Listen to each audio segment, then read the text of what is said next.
Poderoso é o Senhor nosso Deus.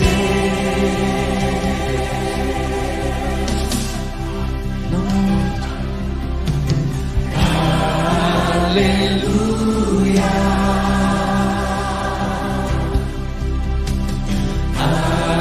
Aleluia. Poderoso é o Senhor nosso Deus.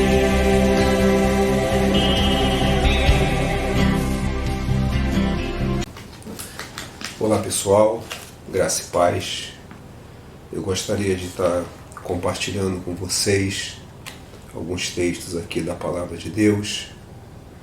Inicialmente aqui começar pelo versículo aqui de Romanos, capítulo 8, versículo 28, quando diz que sabemos que todas as coisas cooperam para o bem daqueles que amam a Deus e daqueles que são chamados segundo o seu propósito.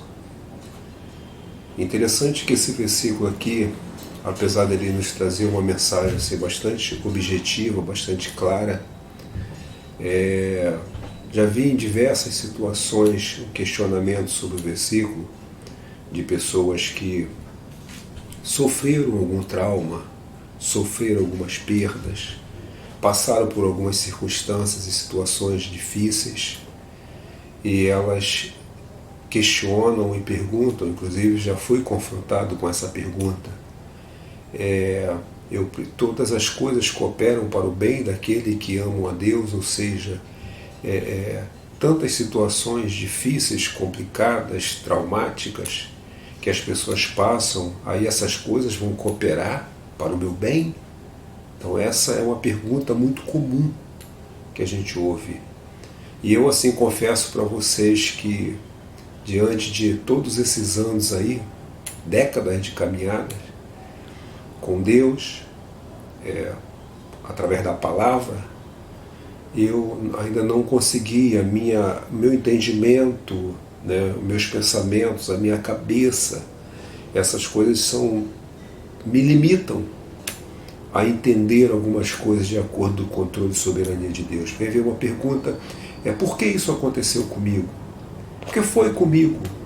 Mas eu sou um servo de Deus, uma serva de Deus, procuro obedecer a Deus. E por que aconteceu comigo e não aconteceu com outras pessoas? Eu confesso para você que a única resposta que eu tenho diante desse questionamento, dessa pergunta, é que eu creio no controle de Deus. Eu creio na soberania de Deus. Mas algumas coisas eu não tenho respostas.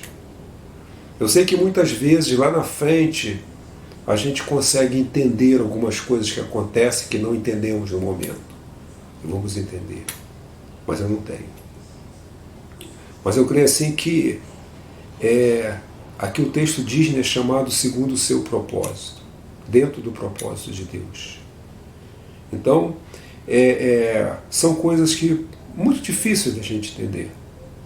Eu me lembro que o livro do Bruce Olson, sobre essa cruz te matarei, ele começa escrevendo um livro assim, quem é meu Deus? E muitas vezes na nossa vida nós fazemos essa pergunta, quem é Deus? Por que isso aconteceu? Por que Deus permitiu? Mas uma coisa assim, eu tenho convicção de que Deus está no controle e Deus tem, assim como objetivo, Deus tem todo o interesse em cuidar de nós. E eu estou falando isso também baseado nas circunstâncias, nas situações que estamos vivendo. E vejo assim muitas provocações, vejo também muitas pessoas tentando algumas situações naturais e algumas situações que nós devemos nos posicionar em termos de prudência, em termos de cuidado.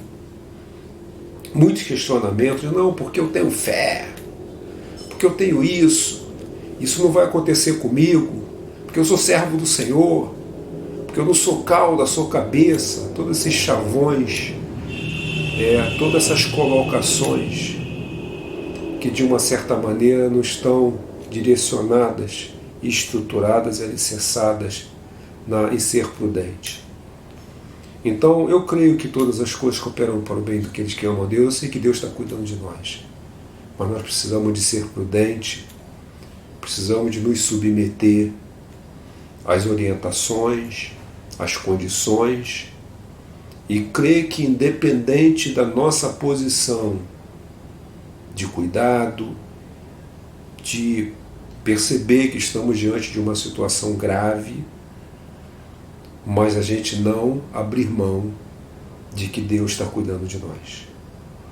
O fato de Deus estar cuidando de nós não quer dizer que nós não vamos ser prudentes e ser cuidadosos e ser cautelosos diante dessa situação. Então, meus irmãos, minhas irmãs, estamos vivendo um tempo e que, de uma certa maneira, eu tenho percebido uma coisa assim muito, muito gostosa, muito proveitosa, que é o fato das nossas rotinas, é o fato da nossa vida ter mudado totalmente diante do cenário que estamos vivendo. E vejo isso como uma coisa muito positiva, de estarmos mais juntos, a família mais unida, você tendo tempo mais para meditar, dando uma parada, porque as circunstâncias nos levaram a parar tudo, a parar todas as nossas atividades, a parar o nosso relacionamento social, né? As circunstâncias nos levaram a pararem, por exemplo, as reuniões nas igrejas, os cultos. Então isso também nos demonstra que Deus não habita em templos produzidos por mãos humanas e que Deus não está centralizado e concentrado em paredes, em construções, por mais ostentadas que são, por mais bonitas que são, por mais aparentes que são. Deus não está nem um pouco preocupado com isso. Porque se nós sairmos de 4 paredes, claro que os locais são importantes para a gente, os locais confortáveis são interessantes, são bons para a gente, mas se nós sairmos desses locais e formos para debaixo de uma árvore, a gente continua sendo igreja, porque a igreja sou eu, é você, é onde habita o templo do Espírito Santo.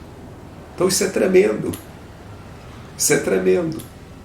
porque o véu, quando se rasga e eu tenho acesso aos santos dos santos, Deus me dá essa condição de ser igreja em qualquer lugar. Eu estou sendo igreja na minha casa e você está sendo igreja na sua casa. Ao mesmo tempo, essa criatividade que é muito comum em nós, principalmente os brasileiros, elas começaram a surgir. Os cultos sendo feitos, né, as mensagens sendo feitas através de live, através de vídeos. E isso tem atingido muitas pessoas. Então, independente assim de não entendermos, né, algumas situações, alguns acontecimentos do texto, nós sabemos que Deus está no controle. E eu creio que é tempo de clamar. Não que nós usássemos apenas esse tempo para clamar, porque todo o tempo é tempo de clamar, né? O que a Bíblia fala? Buscar-me-ei e acharei quando buscares de todo o coração. Aleluia! Glória a Deus por isso.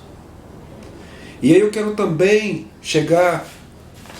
dar uma lida num texto lá de Salmo 121. Salmo 121. O primeiro versículo diz, né, elevo meus olhos para os montes, de onde me virá o socorro?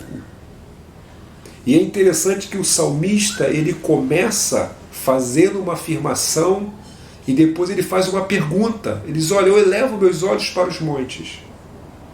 É claro que esse texto ele tem todo um contexto da época, dos locais, que eram locais montanhosos, A própria cidade de Jericó, quando as pessoas iam passando, alguns caminhos perigosos. E aí diz, olha, eu elevo meus olhos para o monte, para os montes. E depois ele faz uma pergunta, mas e de onde virá o meu socorro?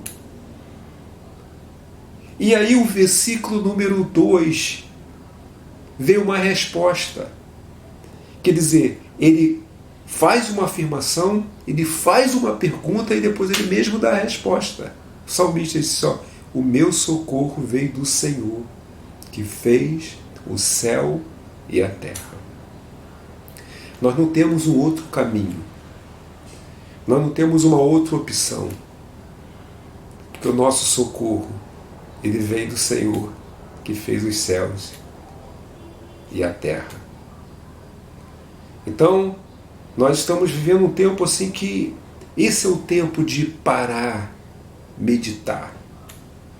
Particularmente eu estou aqui em casa nesse tempo, semana passada, que foi um tempo aí que começamos a quarentena, então nós estamos dando uma geral na casa, jogando muitas coisas fora, coisas que realmente não estavam sendo usadas, doando algumas coisas.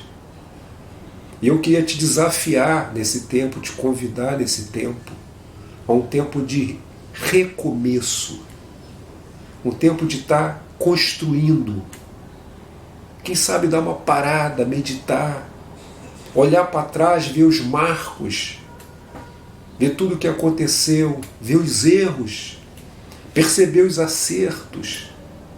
Quem sabe? Um tempo de estar meditando.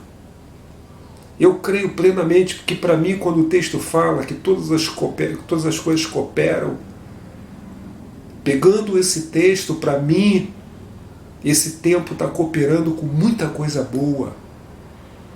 E eu não tenho dúvida de que Deus vai trabalhar independente dessa situação. As autoridades de saúde estão fazendo a parte. Estão fazendo a parte delas. E muito bem feita. Um posicionamento que nós estamos aplaudindo, apoiando, se submetendo. Mas eu também creio que Deus vai estar agindo e que muitos de nós, abrindo o coração, deixando o Espírito Santo de Deus falar, Deus vai agir. Quem sabe? Tempo de recomeço, tempo de estar meditando, tempo de estar vendo muitas coisas que o dia a dia, a correria do dia a dia, as atividades não deixaram a gente perceber, ver, não deixaram a gente ter essa sensibilidade de ver. Quem sabe faltou tempo para ler a palavra, para Deus falar através da palavra. E agora está tendo tempo. Os templos fechados. Então se a tua estrutura de vida estava baseada lá naquele versículo quando Jesus fala das duas casas que foram construídas, uma na rocha e outra na areia. Se a tua casa era construída baseada numa religião, baseada numa frequência eclesiástica, que isso é uma casa construída na areia, hoje isso saiu do seu dia a dia, isso saiu do seu relacionamento, essa convivência eclesiástica, e te colocou numa convivência vertical entre você e Deus, entre as pessoas que estão na sua casa, com a sua família e Deus. Tremendo isso. Isso é uma experiência. Muitas vezes nós não conseguimos ouvir a voz de Deus porque não abrimos os nossos ouvidos para isso, em função de toda essa situação do dia a dia, essa correria. Não que o trabalho não seja uma coisa boa, muito pelo contrário. A Bíblia fala, Jesus fala, meu pai trabalha até agora e eu também. A Bíblia fala, aquele que não trabalha não come. O trabalho é muito bom. Ascender profissionalmente, é muito bom. Está buscando ser sempre o melhor como cristão, melhor profissional, melhor líder, melhor pastor, em relação a conhecer a palavra, em relação à mudança de caráter. Mas eu posso pegar esse versículo nesse tempo aqui, independente de muitas vezes não ter condição de responder algumas perguntas. Mas isso aconteceu. Meu filho morreu com 8, 9 anos. E aí isso aí coopera, não consigo ver isso aí no momento, cooperam para o bem daquele que ama Deus. E eu sei que muitas perguntas dessa natureza eu não tenho respostas. Mas eu creio assim, que independente de eu não ter respostas, Deus é soberano e está no controle de todas as coisas e precisamos de crer nisso. E eu gostaria de finalizar com o texto que está lá em Isaías no capítulo 49, a palavra de Deus, que diz, Sião falando, né? Sião falando, já me desamparou o Senhor se esqueceu de mim. E o versículo 15, o profeta Isaías fala, pode uma mulher esquecer-se tanto do filho que cria, que não compadeça dele, do filho do ventre? Mas ainda que esta se esquecesse, eu, todavia, não me esquecerei de ti. Tremendo. Quero dizer para você que a misericórdia de Deus que renova a cada manhã, ela está o tempo todo no coração de Deus para nos alcançar, para nos perdoar e nos dar uma nova chance. Que Deus te abençoe, te guarde, que faça resplandecer o rosto dele sobre ti, sobre a sua vida, sobre a sua família. Vamos aproveitar esse tempo. E quando tudo passar, o povo de Deus no Brasil vai estar mais forte, mais unido, vendo o reino de Deus de uma maneira diferente, não baseado numa religião, não baseado numa troca, numa barganha, mas vendo que independente de qualquer coisa, Deus é Deus. E só Ele é digno de ser exaltado e ser adorado, independente de bandeira religiosa, bandeira denominacional, independente de qualquer coisa. E que a minha oração é que Deus abra nossa mente e coração para que vejamos, entendamos, para que a nossa visão seja uma visão voltada diretamente por autor e ao consumador da nossa fé. Sem doutrina humana, sem projetos pessoais, sem palavras pessoais, sem mensagem tentando te persuadir, sem teologia da prosperidade, mas uma doutrina apostólica, uma doutrina que alicerça e que, baseado nisso, a sua casa seja uma casa construída na rocha.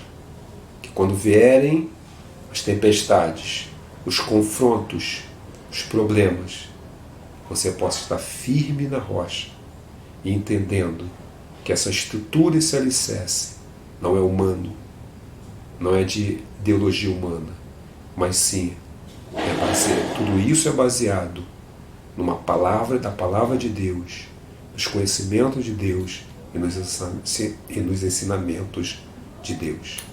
Deus te abençoe. Fiquem todos na paz.